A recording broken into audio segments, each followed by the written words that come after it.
Located in the heart of Cape Town, this garage is the perfect example of a successful business and has been providing employment to its workers for the past 4 years. The couple who run it recently opened another franchise. Joy and Mark always dreamed of having their own business, so when a law passed to benefit black-owned businesses in South Africa, they jumped at the opportunity. And I thought, you know, as long as we register the business correctly, you know, I'm black female in the motor in South Africa. I should be getting work before any other counterparts, even before men. So yes, I think that was one of the big reasons for opening up a business is the BBEE Act. BBEE is the acronym for Broad-Based Black Economic Empowerment, a policy first put in place in 2003 and updated 10 years later that benefits non-white entrepreneurs. Joy gets privileged access to financing or calls for tenders, and in return, they must hire and train previously disadvantaged workers to maintain their BBEE benefits. Mark says despite the advantages, it's not easy keeping a business afloat. Well, it's tough. It's tough, especially in the South African market. It's not easy. Could be sped up a little bit, because I think there's many people like us that can do it, wants to do it, will do it, but they just don't have the access. Affirmative action is not only present in the business sector. University admissions now consider academic results and racial quotas. Those who attend higher education are often the first in their families to receive a university degree. Nelson Mandela's dream of a well-educated nation still resonates with some. Yes, I think we're carrying on the spirit of using education to do the impossible. We're using education to empower ourselves. And I think that's something that you would have been so happy to see. It's my born free. Thank you. South African universities are full of the born-free generation, those who were born after 1994, the end of apartheid. Although they have access to new careers, society remains unequal. For this professor of economics, the policy of affirmative action remains crucial but needs to be reviewed.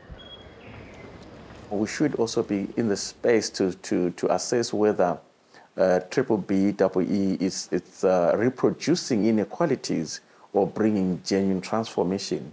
Is it creating a few black Aristotle, which are merely replacing the wise at the helm of businesses? So we should be very careful there. And also diversity is a reality in the South African context. It is really a reality. And it will be very, very difficult going on to really classify ourselves through only the color of the pigmentation, really the broad-based classification. Companies listed on the Johannesburg Stock Exchange have changed the profile of their management teams, but companies with revenues of less than €2.5 million do not have to comply with the new rules. Transformation is slow in small and medium-sized enterprises, and the ANC still wants affirmative action to continue.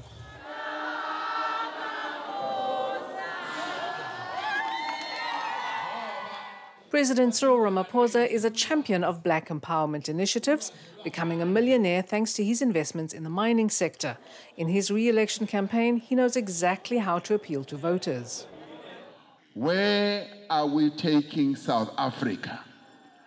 We are taking South Africa to a place where we will create more jobs.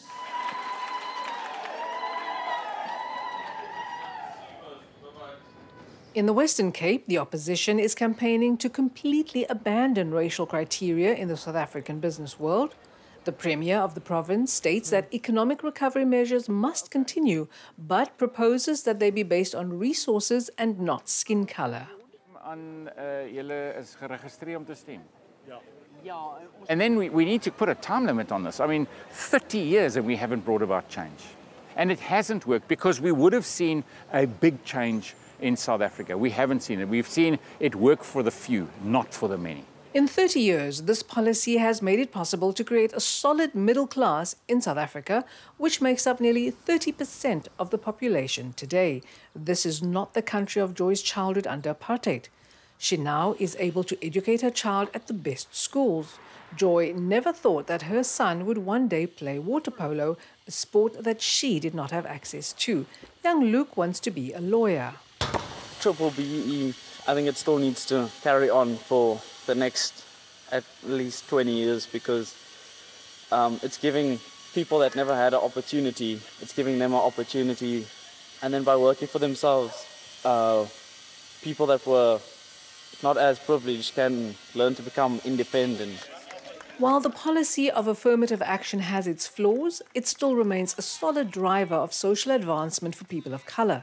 But for most South Africans, it is still a long walk to prosperity.